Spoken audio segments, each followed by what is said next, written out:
राधे राधे प्यारे बच्चों। कल आप लोगों ने आर.एस. अग्रवाल की बी एक्सरसाइज के 10 सवाल देखे थे। आज हम 11वें सवाल से बात करेंगे और हमने यह भी कहा था कि 11वां सवाल बहुत अच्छा है। 11वां सवाल क्या, एक्चुअली आर.एस. अग्रवाल की बी एक्सरसाइज ठीक लेवल में लिखी गई है, आप सब लोगों को हल करना चाहिए। 11वें नंबर क्वेश्चन की हम बात कर रहे थे, देखते हैं 11वें नंबर क्वेश्चन क्या है। क्वेश्चन में कह रहा था कि एक एजेंट को रुपए 10,000 तक की बिक्री पर 5% तथा इससे अधिक बिक्री पर 4% कमीशन मिलता है। यदि कुल बिक्री पर कमीशन काटकर शेष धन वह कंपनी को रुपए 31,100 दे तो ज्ञात कीजिए कि उसने कुल कितनी बिक्री की। ठीक है, यानी अगर बिक्री 10,000 की होती है तो उसका जो कमीशन है वो 5% है, 5% कमीशन है। ठीक है, और 10,000 से प्लस पर जितनी भी बिक्री होगी उस पर उसका 4% कमीशन होगा। वो अपना सारा कमीशन काटकर कंपनी को जो रुपए देता है, कंपनी को देता है 31,100। डन। आपसे ये पूछ रहा है कि बताइए कंपनी में कुल कितना व्यवसाय हुआ। आपको मैं सवाल समझाता हूं। मान लीजिए कि आपको ये कंपनी चलाते हैं और आपने कोई एक वर्कर रख लिया है और जिस वर्कर का काम है सेलिंग करना, तो आपने उसका एक परसेंटेज डिफाइन किया है और वो ये डिफाइन किया है कि अगर आप 10,000 रुपए की सेलिंग करते हो तो आपको 5% डिस्काउंट मिलेगा और 10,000 से आगे की अगर सेलिंग करते हो तो 4% डिस्काउंट मिलेगा। फाइनली हम बिजनेस, आपका जो सेल्समैन है वो बिजनेस करके जाता है और अपना पूरा कमीशन काट के कंपनी को 31,100 रुपए दे देता है। तो गणना ये करनी है कि कंपनी ने कितना व्यवसाय किया, कितना बिजनेस किया कंपनी ने, ये कैलकुलेट करना है। ठीक है, तो इसको हमें कैलकुलेट करने के लिए बात देखनी होगी, वो ये है कि सबसे पहले तो आपको ये देखना है कि 10,000 में 5% डिस्काउंट मिलता है। ठीक है, यानी 10,000 में अगर 5% डिस्काउंट मिलता है तो इसका मतलब ये हो गया कि जब उसने 10,000 का बिजनेस किया होगा तो उसको 500 कमीशन मिले होंगे। इस 10,000 में से 500 तो उसने खुद ले लिए होंगे, कंपनी को कितने दिए होंगे?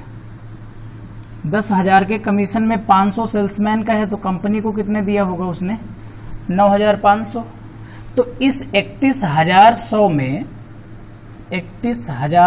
में 9,500 कंपनी को उसने दिया। 0, 6 और ये 1, ये 2, ये वो रुपया आया है 21,600 रुपये जिस पर उसने कमीशन लिया है 4%, जिस पर उसने कमीशन लिया है 4%। अब बात यह है कि उसने कंपनी को 96% ही तो वापस किया है, 4% तो उसने ले लिया है। यानी ये अमाउंट एक्चुअली कितना है टोटल बिक्री का? 96%। 21600। इसे आप सॉल्व करेंगे। 12 8 96, 12 1 12, 12 9 21, 12 8 96, 00 और ये 1, 8 दूना 16 और ये आएगा 2, 8 दूना 16 और 8 5 40। 100% इक्वल टू 22,500। यानी 10,000 के बाद उसने टोटल बिक्री करी है 22,500, कमीशन 4% अपना ले लिया है, तब उसने कंपनी को जो भी बचा है वापस किया है। लेकिन हमसे पूछ रहा है कि कंपनी ने टोटल बिजनेस कितना किया। तो कंपनी ने पहले बिजनेस किया 10,000 रुपए का, जिसमें कंपनी को कितने मिले? 9,500 किसने ले लिए? सेल्समैन ने। इस 10,000 के बाद कंपनी ने कितना व्यवसाय किया? 22,500 का। तो टोटल जो कंपनी ने बिजनेस किया वो कितने का बिजनेस किया? रुपए 32,500 का। बहुत शानदार क्वेश्चन था और बड़े लॉन्ग मेथड से इसमें लगा है। एसएससी परीक्षा 2003 में मेंस एग्जाम का ये क्वेश्चन है। अग्रवाल अगर आपके पास है तो आप देख सकते हैं।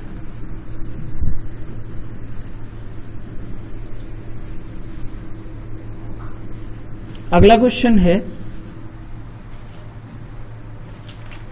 वो ये कह रहा है कि एक अधिकारी के मासिक वेतन का 10% मकान किराया भत्ता काट लिया जाता है। ठीक है। ये हाउस रेंट उसका हो गया, जो भी है वो है 10%। ये सब बहुत अच्छे सवाल हैं, ठीक है। और जितना भी शेष वेतन है उसका 20% पेट्रोल पर खर्च है। रिमेनिंग बैलेंस का 20% पेट्रोल पे खर्चा होता है, ठीक है। फिर हमसे कह रहा है रिमेनिंग बैलेंस का 20% वो इनकम टैक्स देता है। रिमेनिंग बैलेंस का 20% क्या करता है, वो इनकम टैक्स देता है, इनकम टैक्स देता है, ठीक है। फिर कह रहा है रिमेनिंग बैलेंस का 10% क्लॉथिंग में खर्चा करता है। रिमेनिंग बैलेंस का 10% क्लॉथिंग में खर्चा करता है, क्लॉथिंग में खर्चा करता है। और अब उसके पास जो बचा है वो बचा है 15,552 रुपए, ठीक है। Finally remaining balance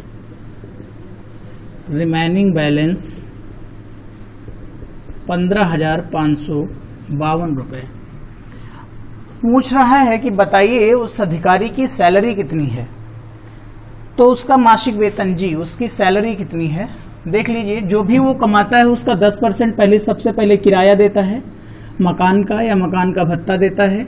remaining balance जितना बचता है उसका 20% पेट्रोल पे खर्चा करता है। उसके बाद जितना बचता है उसका 20% इनकम टैक्स में खर्चा करता है। उसके बाद जितना बचता है उसका 10% कपड़ों पे खर्चा करता है। जो बचा है वो है 15,552 रुपए, ठीक है। मैं मान लेता हूं कि उसकी जो सैलरी है वो 100 है। कितनी है? 100 में अगर 10% उसने हाउस रेंट दिया है तो इसका कितना बचा होगा? 90%।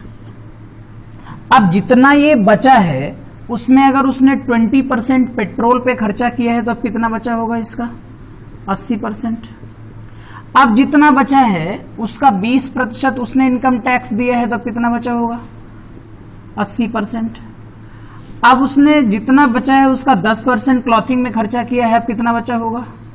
90%। और फाइनल जो सेव हो रहा है वो 15,552 रुपए है, राइट।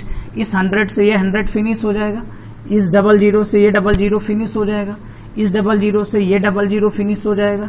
बचेगा 9 गुणा 8 गुणा 8 बटा 100 इक्वल टू 1552, राइट। इसको ऐड करते हैं, 5 2 7 5 12 5 17 1 18। इट मीन्स ये वैल्यू 9 से डिवाइड होगी।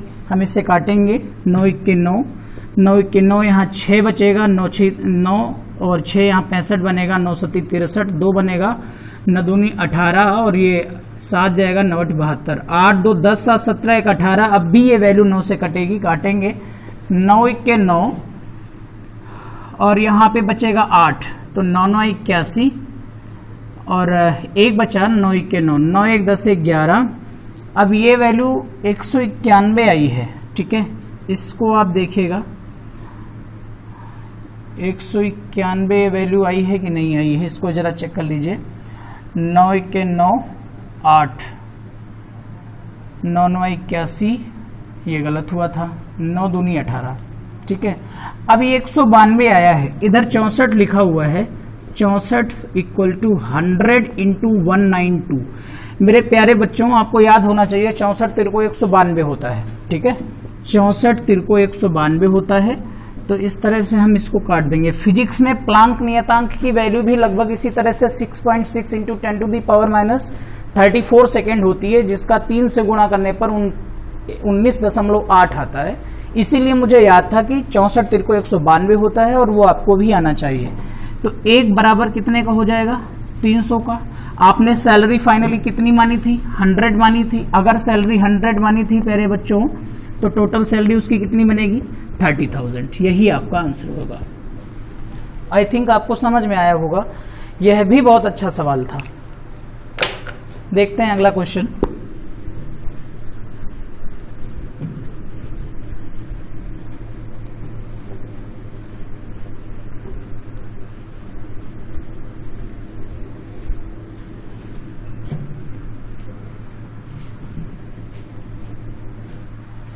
अगला क्वेश्चन अपने पास है, कोई व्यक्ति अपनी आय का 80% खर्चा करता है, उसकी आय में 16.2/3% की वृद्धि होती है तथा महंगाई के कारण उसके खर्च में 37.1/2% की वृद्धि होती है, तो उस व्यक्ति की वर्तमान प्रतिशत बचत ज्ञात कीजिए। बहुत अच्छा सवाल है, एसएससी परीक्षा 2002 का क्वेश्चन है और ये क्वेश्चन कई बार हमसे क्लास में पूछा गया है। बहुत अच्छा सवाल है, ध्यान से देखिएगा, समझिएगा। कोई व्यक्ति अपनी आय का 80% खर्च करता है, उसकी आय में 16.2/3% की वृद्धि होती है। मान लीजिए उसकी जो इनकम है वो इनकम है 100, ठीक है। उसका जो खर्चा है, उसका जो खर्चा है वो 80% है, 80% है। तो उसकी जो पहले की सेविंग थी वो कितनी थी? 20। फिर कह रहा है कि उसकी आय में 16.2/3% की वृद्धि हुई है। इसका अर्थ ये है कि उसकी जो न्यू इनकम होगी, उसकी जो न्यू इनकम होगी वो 100 तो है ही, इस 100 का 16.2/3 यानी 50/3%, इस तरह से, ठीक है। तो ये कितना आएगा? 16.2/3, तो 50/3% आएगी, 350/3 न्यू इनकम है। अब न्यू एक्सपेंस कितना होगा? तो आपसे कह रहा है कि उसका जो न्यू एक्सपेंस है वो 37.1/2% बढ़ जाता है। पहले उसका खर्चा था 80 रुपये, 80 तो है ही, लेकिन अब 80 का 37.1/2, इसका मतलब 75/2% बढ़ चुका है। 25 ने 75, 25 चौको 100, और ये आपका आ जाएगा 4 दूना 8, 8 धाम 80, 10 ने 30, 110 रुपये। नया एक्सपेंस है, नई इनकम है, तो नई बचत आप निकाल सकते हैं कि नहीं निकाल सकते हैं? न्यू सेविंग, न्यू सेविंग कितनी होगी? 350/3 माइनस 110, ये उधर होगा 330, 350 में 330 जाएगा, कितना बचेगा? 20/3 उसकी नई इनकम है, नई बचत है। परसेंटेज निकालना है बचत का, किसके साथ निकालेंगे? हमेशा इनकम के साथ निकाला जाता है। तो new income percentage, new income percentage, new income percentage होगा 20/3, न्यू इनकम 350/3 मल्टीप्लाइड बाई 100, ये कैंसिल होगा, ये कैंसिल होगा। 2 × 100/35, सिंप्लीफाई करिए, 27, ये 40/7, 5 सही, 5/7, यही इसका आंसर है। आई थिंक आप सबको समझ में आया होगा। इस तरह से हम लोग इसको सॉल्व करेंगे और यही है इसका तरीका, ठीक है। ये क्वेश्चन हो गया। अगले क्वेश्चन की तरफ हम बढ़ेंगे। अगला क्वेश्चन है हमारे पास,